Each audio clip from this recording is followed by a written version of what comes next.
the smallest atoms to the vastness of space, from life-spanning medicines to the cutting-edge technology. Science shapes our world and drives humanity forward.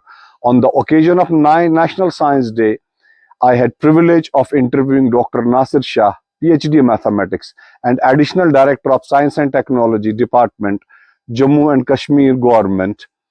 In this exclusive conversation, we explored that science is not just about facts and formulas. It's about curiosity, creativity, and the relentless quest for the truth. So I request you all to please watch the full interview to get inspired by insights from a leading expert in the field. Thank you very much. Assalamu alaikum wa rahmatullahi wa barakatuh.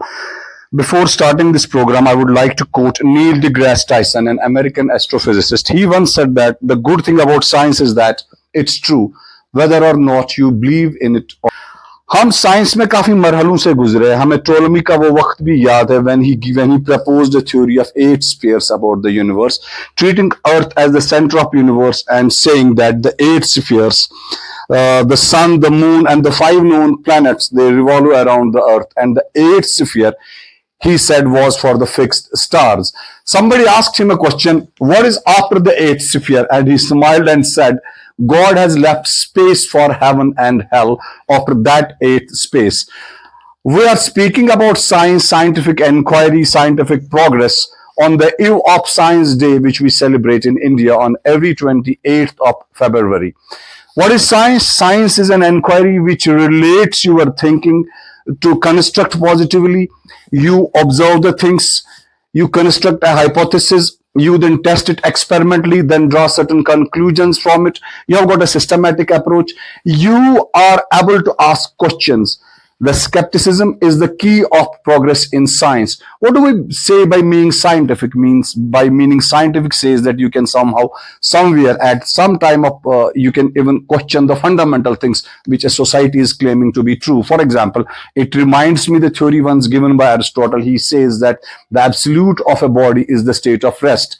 Before the advent of Einstein's or Newton's theory of gravitation, Aristotle says that an apple or a stone falls on the surface of earth because it tends to attain the absolute state of rest. आज हम science पर बात करेंगे, science की progress पर बात करेंगे, science है क्या इस पर बात करेंगे. और हमारे आज के गेस्ट है डॉक्टर नासिर शाह. ये एडिशनल डायरेक्टर है department of science and technology government of Jammu and Kashmir. इनका हम खैर मकदम करते हैं. अस्सलाम वालेकुम नासिर साहब, आप तो ठीक, सेहत ठीक. I will tell you one thing that let me quote a science की एक example मैं देता हूँ. When a light particle, that's a photon, strikes a molecule, it either loses or gains energy depending upon, it can make a molecule to vibrate depending upon molecule loses or gains energy, and the result also it's affected on photon. Photon can even lose energy or gain energy, and that results in the shift of its wavelength. That's what in short is about CV Raman's effect. That's what we call as Raman's effect. बाकी मैं doctor साहब से ही पूछूंगा science day के बारे में, और भी कुछ बहुत सी जानकारी हम आज इनसे लेंगे. डॉक्टर साहब, साइंस डे के बारे में पहले आप हमें कुछ बताइए. साइंस डे ये एक्चुअली जो सीवी रामन है, प्रोफेसर सीवी रामन, ये एक्चुअली बचपन से बड़े ज़हीन थे. तो ये 13 साल के थे जब उन्होंने ग्रेजुएशन किया है, और इन्होंने तकरीबन 600 मेडल्स लिए हैं. 600 मेडल्स, नॉट अ जोक. तो उन 600 मेडलों में इन्होंने एक नोबेल प्राइज भी लिया है. नोबेल प्राइज भी Nobel in Asia, Nobel prize winner in Asia. और उन्होंने लिया है एक्चुअली 1928 में. 1928 में रमन इफेक्ट. और फिर गवर्नमेंट ऑफ इंडिया ने डिक्लेयर किया कि 28 फरवरी of every year should be declare as a national science day. इस नेशनल साइंस डे पे क्या है कि थ्रू आउट इंडिया स्कूल्स में, कॉलेजेस में, यूनिवर्सिटीज़ में प्रोग्राम्स ऑर्गेनाइज किए जाते हैं ऑन नेशनल साइंस डे. उसमें एक्चुअली मेन थ्रस्ट होता है कि inculcation of scientific temper among the youth, among the students. तो ये है आज का दिन है 28 फरवरी.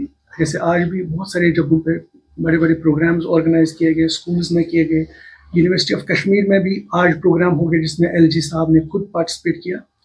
और माता वैष्णो देवी यूनिवर्सिटी जो है जम्मू में, वहाँ से भी हमने एक प्रोग्राम ऑर्गेनाइज किया है जो department of science and technology ने स्पॉन्सर किए थे दोनों प्रोग्राम दोनों प्रोग्राम्स। और छोटे छोटे प्रोग्राम्स भी किसी किसी स्कूल में हो गए आज के दिन। शुक्रिया डॉक्टर साहब। एक और सवाल की ओर हम बढ़ेंगे जो बड़ा जरूरी सवाल है, व्हाई साइंस? साइंस एक बहुत जरूरी चीज है। आप देखिए, साइंस के बगैर कुछ भी नहीं है। जो भी हम डे टू डे चीजें देखते हैं, हर एक चीज जो होता है, कोई भी एक्शन अगर होती है, इसके बैकग्राउंड में एक साइंटिफिक कॉज होता है। कोई ऐसे ही नहीं होता है, कोई चीज ऐसी नहीं। हम कहते हैं भूचाल आता है। सपोज पुराने जमाने में कहते थे कि कशिर पड़े वन बुनिल दान लबन मज आसान, सो हिलावान पन हैंग तम बुनिल वारियस कालस लुकन यही पता है।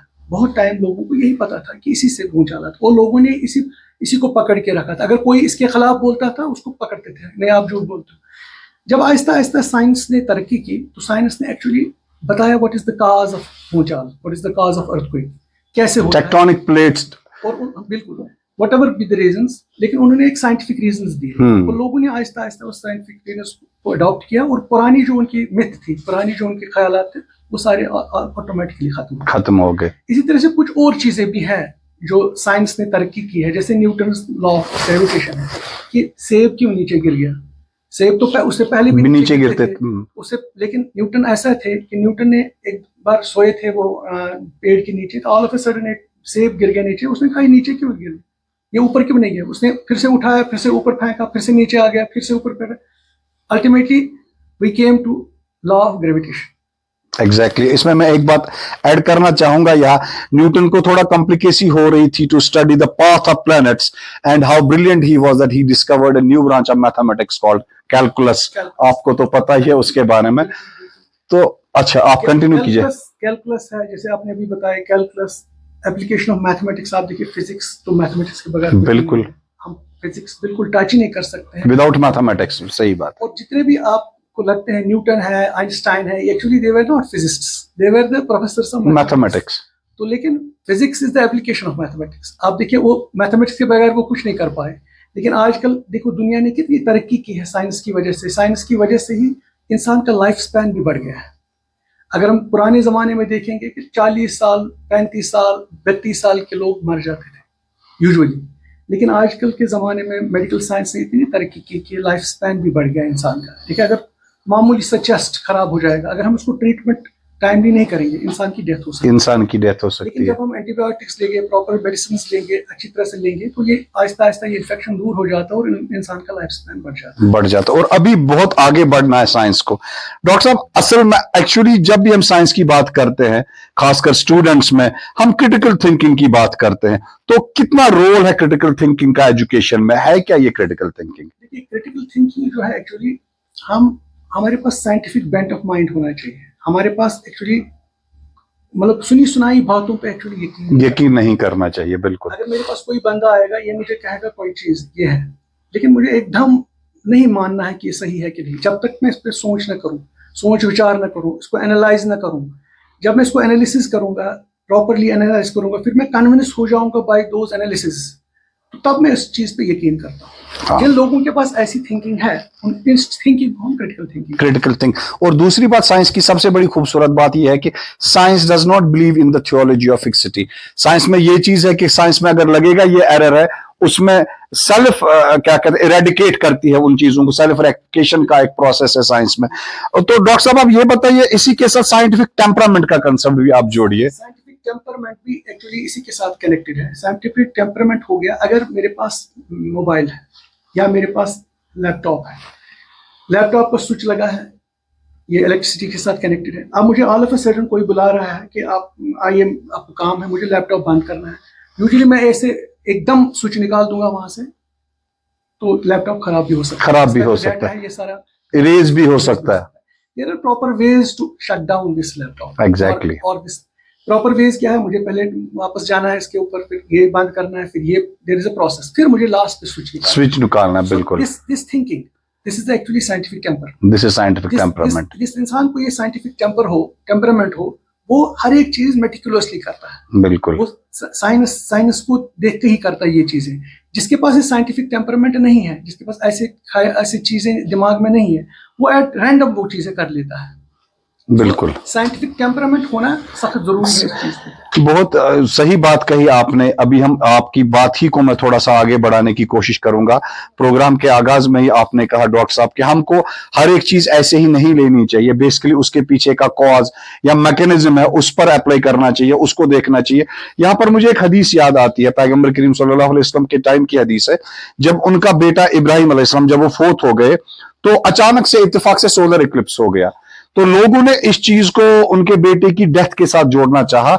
तो प्रॉफिट सल्लल्लाहु अलैहि वसल्लम ने उस टाइम कहा था कि नहीं, किसी के जीने या मरने से आसमानी निजाम पर कोई फर्क नहीं पड़ता, आप इसको इस चीज से नहीं जोड़ सकते हो।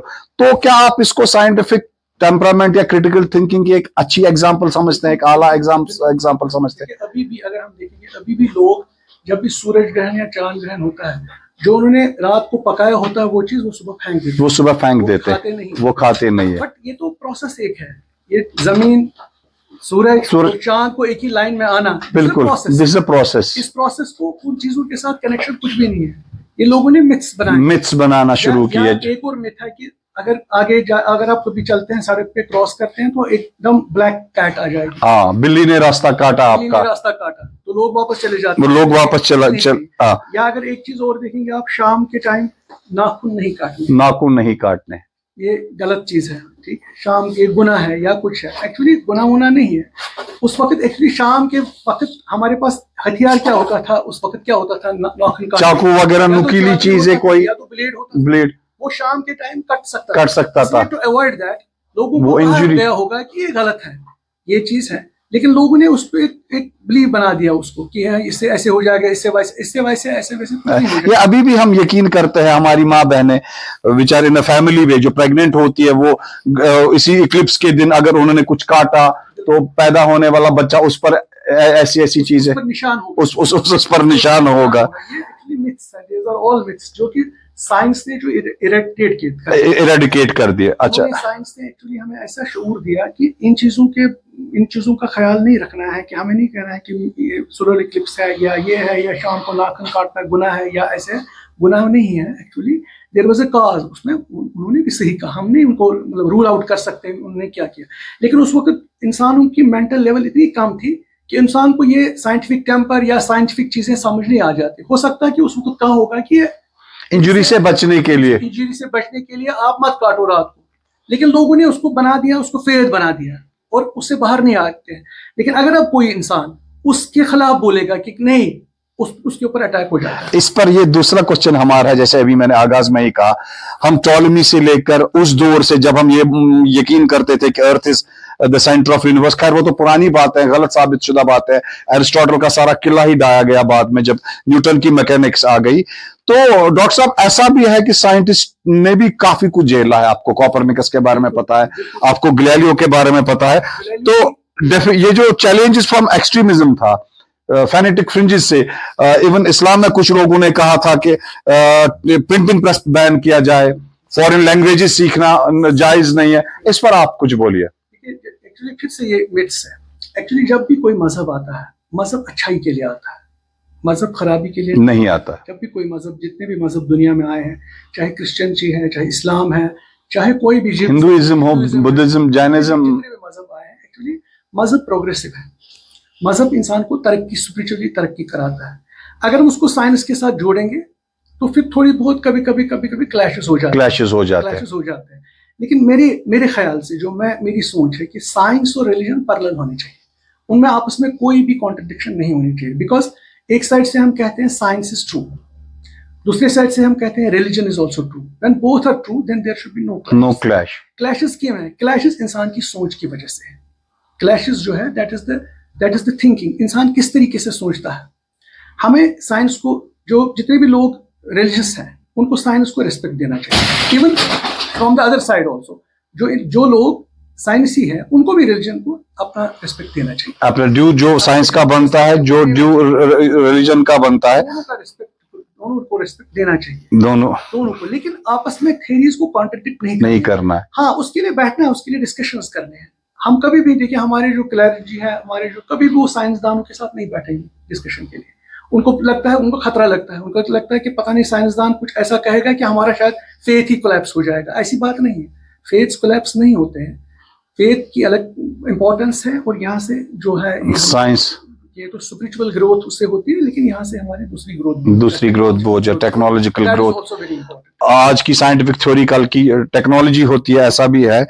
तो डॉक्टर साहब, मैं जानना चाहूंगा कि आपका डिपार्टमेंट का रोल क्या है साइंस को, मतलब पब्लिकली अवेयर, साइंटिफिक अवेयरनेस आम लोगों की में या स्कूलों में क्या होना चाहिए साइंस की, और कैसे रागिब होने चाहिए हमारे स्टूडेंट्स। आजकल एक पिछले दिनों ही मैंने एक टाइम्स ऑफ इंडिया में एक आर्टिकल पढ़ा था, अब प्योर साइंसेस की ओर स्टूडेंट्स नहीं जाते हैं। 4 साल का कोर्स किया, 5 साल का कोर्स किया, चलो इसके बाद हमारी नौकरी लगनी है, मतलब जैसे एक रश में सभी होते हैं। तो साइंस की ओर, प्योर साइंस की ओर लोगों का रुझान कम होता है, होता जा रहा है। उसमें एक्चुअली रीजंस हैं कि जॉब प्रोस्पेक्ट्स, जो प्योर साइंस है उसमें आपको जॉब प्रोस्पेक्ट्स कम मिलते हैं, लेकिन जो स्किल्ड कोर्सेज हैं उसमें आपको जॉब्स मिल जाते हैं। This is the one reason. दूसरा रीजन है अवेयरनेस। अवेयरनेस नहीं है, अगर हम प्योर साइंस, जब हम प्योर साइंस पढ़ते हैं तभी वहां से टेक्नोलॉजी डिराइव होके आती है। बिल्कुल, टेक्नोलॉजी तभी होगी जब हम प्योर साइंस, जब हम रिसर्च करें। जैसे आपने देखा कि आर्टिफिशियल इंटेलिजेंस, आर्टिफिशियल इंटेलिजेंस तभी आई जब हमने कोई प्योर साइंस पढ़ा, हमने मैथमेटिक्स पढ़ा, हमने फिजिक्स पढ़ा, उसी से तो आर्टिफिशियल इंटेलिजेंस, बिल्कुल सर, मशीन लर्निंग तो उसी से। बिल्कुल, प्रोबेबिलिटी एंड स्टैटिस्टिक्स जब तक हम मैथमेटिक्स में नहीं अच्छी तरह से पढ़ेंगे तब तक हम आर्टिफिशियल इंटेलिजेंस को टच भी नहीं कर सकते। सही बात। तो ये चीजें आपस में इंटरकनेक्टेड होती हैं। लेकिन आजकल के जमाने में मैं सजेस्ट करता हूं कि आजकल के बच्चे सिर्फ प्योर मैथमेटिक्स पढ़ना नहीं है। कोई अगर पढ़ेगा सिर्फ एमएससी मैथमेटिक्स करेगा, उसको जॉब नहीं मिलेगा। अगर वो करेगा MSc mathematics with artificial intelligence, उसका अच्छा प्रोस्पेक्ट है। वो पढ़ेगा मैथमेटिक्स विद बायोलॉजिकल साइंस, उसको प्रोस्पेक्ट्स। अगर वो पढ़ेगा बायोटेक्नोलॉजी विद मैथमेटिक्स। अब एनईपी 2020 ने ये दरवाजे खोले हैं, अब आपका मतलब बहुत से ब्रांचेस को एक साथ पढ़ सकते हो। ये एक अच्छी चीज है, और थोड़ा सा स्किल्ड भी आप बन सकते हो। मैंने 1987 में मास्टर्स किया है मैथमेटिक्स में। उस वक्त मास्टर्स माना जाता था, अगर कोई वो अनएम्प्लॉयड रह ही नहीं सकता था। लेकिन आजकल आपके पास बहुत सारे लोग हैं जिन्होंने मैथमेटिक्स में मास्टर्स किया है, फिजिक्स में मास्टर्स किया, बट यार वो बेकार है, उनके जॉबलेस। लेकिन अगर आप कोई आजकल के टाइम में मैथमेटिक्स के साथ आर्टिफिशियल इंटेलिजेंस, मैथमेटिक्स के साथ कंप्यूटर साइंसेस, मैथमेटिक्स के साथ इंफॉर्मेशन टेक्नोलॉजी साथ रखिएगा, उसके जॉब प्रोस्पेक्ट्स अच्छे हैं। अच्छा, तो हम बात कर रहे थे role of your department, role of Jammu Kashmir, government of Jammu Kashmir का जो साइंस एंड टेक्नोलॉजी का डिपार्टमेंट है, इसका क्या रोल है अवेयरनेस? एक्चुअली हमारा रोल है, प्योर रोल है हमारा पॉपुलराइजेशन ऑफ साइंस। हम साइंस को पॉपुलराइज करना चाहते हैं, हम साइंटिफिक थिंकिंग इनकलकेट करना चाहते हैं लोगों में, क्योंकि अगर लोगों में साइंटिफिक थिंकिंग नहीं होगी लोग एक्सप्लॉइट हो जाते हैं। बिल्कुल, तो हम उस एक्सप्लॉइटेशन से बचाना चाहते हैं एक्चुअली उनके लिए। हम उसके लिए क्या करते हैं, हम स्कूल्स में ग्रास रूट लेवल पे छोटे छोटे प्रोग्राम्स ऑर्गेनाइज करते हैं, quiz programme, science quiz programmes, debates, seminars, models. ये हो गया स्कूल लेवल पर। एग्जीबिशन, इनोवेटिव आइडिया अगर किसी बच्चे के पास है, हम उसको प्रोटोटाइप के लिए उसको हम सीड बनी देते हैं, ताकि वो अपना आइडिया जो है उसको प्रोटोटाइप बना के, and that prototype leads to his startup, उसका बिजनेस बन सकता है। बिल्कुल, ये हमारा एक्चुअली मेन मकसद है। दूसरा, हम जो रिसर्चर्स हैं, जो साइंटिस्ट्स हैं, उनको हम फंडिंग करते हैं, उनके प्रोजेक्ट्स जो साइंटिफिक प्रोजेक्ट्स हैं उनके लिए हम फंडिंग भी करते हैं। इस बार अगर मैं कहूँगा पिछले 3 सालों से हमने 400 प्रोजेक्ट्स को स्पॉन्सर किया। 400 प्रोजेक्ट्स को पूरे 18 यूनिवर्सिटीज की, जितने भी हमारे IITs वगैरह हैं या NITs है या जितने भी यूनिवर्सिटीज हैं, उन इंस्टीट्यूशंस के थ्रू हमने उनको पैसा दिया है, जो उस पर काम कर रहे हैं, और आधों ने अपना काम कंप्लीट भी किया है। उससे क्या हुआ कि रिसर्च प्रमोट हो गया। मैं आपको एक सिंपल से एग्जांपल, जब हमने पहली एडवर्टीजमेंट निकाली थी, पहली एडवर्टीजमेंट, हमारे पास 40 प्रोजेक्ट्स टोटल आ गए थे, 40 प्रोजेक्ट्स, जिसमें हमने 20 को सिलेक्ट कर लिया। जब हमने दूसरी एडवर्टीजमेंट निकाली, हमारे पास 300 प्रोजेक्ट्स आ गए, और हमने 123 प्रोजेक्ट्स को सिलेक्ट किया। जब हमने तीसरी एडवर्टीजमेंट निकाली, हमारे पास 800 प्रोजेक्ट्स, और हमने 800 में से 274 प्रोजेक्ट्स स्पॉन्सर किए। टोटल हमने 400 प्रोजेक्ट्स को स्पॉन्सर किया। लेकिन दिन बाय दिन, परसों हम और एक एडवर्टीजमेंट निकाल रहे हैं, इन अप्रैल मई में हम निकाल रहे हैं। I am expecting now 1000 projects, more than even 1000 projects. इस बार हमने क्या सोचा है, हम थीम बेस्ड प्रोजेक्ट्स लेंगे, हम यहीं से थीम देंगे। जैसे आपने देखा कि हमारे जो ये वाटर रिसोर्सेज हैं यहाँ कश्मीर के, ये खत्म हो रहे हैं आहिस्ता आहिस्ता। परसों ये आपने अच्छबल की ये सुनी होगी, बिल्कुल स्टोरी, या बाकी जगहों की स्टोरी सुनी होगी, वाटर लेवल कम होती है। क्यों होती है? हम ऐसे इन प्रोजेक्ट्स को टारगेट करना चाहते हैं, हम लोगों को इनकी तरफ तवज्जो देना चाहते हैं। हम अपने रिसोर्सेज को कैसे बचाएंगे, वाटर रिसोर्स को कैसे बचाएंगे, हम अपना एटमॉस्फेयर कैसे बचाएंगे। अच्छा, टूरिज्म फ्लो जब आता है यहाँ पे, उनको कैसे हम मतलब अवेयर करेंगे कि हमारे इस कश्मीर को खराब नहीं करना है टूरिज्म के नाम पे। हमें ये देखना है कि उनको भी अवेयर करना है कि ये गार्बेज कैसे फेंकना है, उसके लिए डिस्पोजेबल कैसे प्रॉब्लम्स कैसे सॉल्व करेंगे, ये भी अवेयरनेस उनको देना हमें ज़रूरी है before we start tourism in the next year. बिल्कुल। रिचर्ड फाइनमैन की एक बात मुझे यहाँ पर याद आती है, नासिर साहब, कैच दम यंग, उनकी जो पॉलिसी थी, फिर उन्होंने जो काफी कैलटेक में हाई स्कूल के बच्चों को जमा किया था डिफरेंट स्कूल से, वो बाद में सीरीज मशहूर हो गई by Feynman lectures on physics. तो यहां से मुझे याद आता है कि हमारी जो पैदावार स्कूलों से ही होती है, तो स्कूल में क्या रोल होना चाहिए स्पेशली साइंस टीचर का, ताकि ये बच्चा जो है साइंस की ओर ज्यादा मोटिवेट, इसकी इंक्लिनेशन साइंस की ओर हो जाए। बिल्कुल बिल्कुल इरफान साहब, देखिए जो हमारा साइंस टीचर है वो पहले सही तरीके में साइंस टीचर होना चाहिए। This is the first thing. ये नहीं कि 11 BSc करके कोई आएगा वो कहेगा मैं साइंस पढ़ाऊंगा। साइंस पढ़ाने के लिए जो साइंस पढ़ाने वाला है वो उसको पहले खुद साइंटिफिक बेंट ऑफ माइंड होना चाहिए, उसको पहले अपना कॉन्सेप्ट जो उसको पहले क्लियर होना चाहिए, तभी वो एड्रेस कर सकता है बच्चों को, तभी वो बच्चों को वो पढ़ा सकता है। जब उसको कोई साइंटिफिक प्रिंसिपल, आपने खुद फिजिक्स पढ़ी है, आपको पता है फिजिक्स कितना डीप है अंदर से, जब तक इसके ग्रिप ना हो उस टीचर को उस चीज पर, तब तक वो पढ़ा नहीं सकता है। हाँ, बच्चे क्या करते हैं फिर रटा लगा के, उनको पता नहीं होता हमने क्या पढ़ा है। तो पहले हमारे पास क्या होना चाहिए, हमारे पास ट्रेन टीचर्स होने चाहिए। जो टीचर्स हमारे पास है तो क्वालिफाइड भी होने चाहिए। क्वालिफाइड उतने इंपॉर्टेंट नहीं है जितने उनको साइंटिफिक बेंट ऑफ माइंड उनका कितना है, क्या उनको सही तरीके में, क्या वो फिजिक्स पढ़ाना चाहता है टीचर, उसको पहले पूछना है। क्या वो मैथमेटिक्स पढ़ाना चाहता है, क्या वो बायोलॉजी पढ़ाना चाहता है, कि हम उसको थोप रहे हैं आप पढ़ाओ बायोलॉजी, आप पढ़ाओ, ये इंपॉर्टेंट चीज है। पहले इस चीज की तरफ देखना है। बिल्कुल। मैन पावर जो है, पढ़ाने वाला मैन पावर जो है वो पहले सही, उसके पास भी एक साइंटिफिक बेंट ऑफ माइंड होना चाहिए, वो भी साइंटिफिकली अवेयर होना चाहिए पहले। ये तो एक पहली बात है। दूसरी बात है कि बच्चों को इनकलकेट करना है साइंटिफिक टेम्पर। उसके बाद उसी टीचर का काम है, क्योंकि टीचर क्लासरूम में गया, वहाँ गवर्नर साहब नहीं ना क्लासरूम में, वहाँ मिनिस्टर साहब क्लासरूम में नहीं है, वहाँ सब कुछ टीचर है, इसलिए टीचर हमारे अच्छे होने चाहिए। This is the first thing. Second is हमारे पास जो सिस्टम है, एजुकेशन सिस्टम, उसको अपग्रेड करना है। हमारे पास ज्यादातर टीचिंग बाय लर्निंग होना चाहिए, खुद प्रैक्टिकल्स बच्चे करें, उनको इंटरेस्ट डेवलप हो जाए। अगर वो तोड़ने दो उनको टेस्ट ट्यूब, तोड़ने दो उनको सामान, तोड़ने दो, उनके लिए ही है, उनके लिए बना है। जब वो एक तोड़ेंगे दूसरा फिर उनको कहेंगे आपने तोड़ा, इसको रिपेयर भी करो, वो सीखेंगे इस चीज से। हमें इस चीज लर्निंग बाय डूइंग बच्चों को ऐसे सिखाना है और इंटरेस्ट डेवलप करनी है। एक मतलब शॉर्ट स्टोरीज, आजकल वीडियो स्टोरीज हैं, उनको क्लासरूम में ऐसे दिखाओ, वो दिखाओ, ये चीजें दिखाओ। या बाकी बच्चे जो हमारे बाकी स्टेट्स के हैं, अगर वो इंस्पायर बच्चे हैं, कोई अच्छे बच्चे हैं, उनकी स्टोरीज, उनकी सक्सेस स्टोरीज इन बच्चों को सुनानी है, ताकि एक डेवलप हो जाएगा। पहले उनके एक साइंसी रुझाव, वो इंटरेस्ट भी डेवलप हो जाएगा साइंस की ओर। This is very important. ठीक है, साइंस और एथिक्स के हवाले से हम क्या कहना चाहेंगे? देखिए, एथिक्स और साइंस तो ठीक है, साइंस भी तो एथिक्स सिखाता है। अगर हम देखेंगे साइंस भी तो हमें तहजीब सिखाता है। मैंने अभी आपको एग्जांपल दी कि हमें अगर शट डाउन करना है, ये बिल्कुल एक सिस्टमेटिक अप्रोच हमें सिखाता है, एक डिसिप्लिन तरीके से क्या कैसे, ये भी तहजीब है। बिल्कुल, अगर हम देखेंगे ये भी तहजीब है।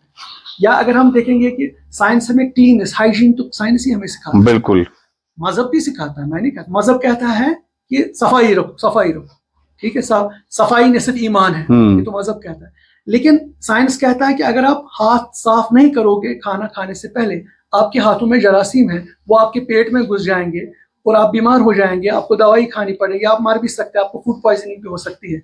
ये भी तो एक तरीके से, बिल्कुल, ये भी एक, अगर हमारी क्लैरिटी मजहब के साथ साथ साइंसी तरीके भी लोगों को कहेंगे, that is very better, that will be very इसलिए बेटर। मैं कहता हूँ जो हमारी क्लैरिटी है, चाहे वो मौलवी साहब हैं, चाहे वो प्रीचर्स हैं, चाहे वो किसी भी मजहब के साथ हैं, उनको भी साइंटिफिक ट्रेनिंग देने की बहुत जरूरत है। उनको भी हमें साइंटिफिक बेंट ऑफ माइंड बनाना। अगर हम उनको साइंस से दूर रखेंगे, ये इसीलिए सेग्रीगेट हो जाता है, मजहब अलग हो जाता है और साइंस अलग हो जाता है। शुक्रिया। आखिर में आपसे मैं ये पूछना चाहूंगा कि आज जो हमारा साइंस का डे है, आपकी मैसेज क्या होगी हमारे देखने वालों के लिए? मेरी मैसेज ये है कि हमें साइंस पढ़ना चाहिए, ये पहली मैसेज है। खासतौर पर मैथमेटिक्स पढ़ना चाहिए, फिजिक्स पढ़ना चाहिए, और इन्हीं चीज़ों से हमारी जो सोसाइटी है ये अच्छी तरह से अब बिल्ड हो जाएगी, एक अच्छी सोसाइटी बनेगी, जैसे मैंने अभी कहा हेल्थ सेक्टर हमारा बहुत वीक है, हेल्थ सेक्टर को ऊपर ऊंचा करना है, हेल्थ सेक्टर को इम्प्रूव करना है, हमारे एजुकेशन इंस्टीट्यूशंस का स्टैंडर्ड बहुत कम है, उनको अपग्रेड करना है। ये चीज़, ये मेरी मैसेज होगी कि गवर्नमेंट को भी इस लेवल पे काम करना है, मैक्सिमम पैसा जो है रिसर्च और साइंस पे स्पेंड करना चाहिए। थैंक यू डॉक्टर साहब। इंशाल्लाह फिर आपसे मुलाकात होगी, आपके कुछ नए प्रोग्राम्स जानेंगे उस दिन क्या होगा। Thank you very much.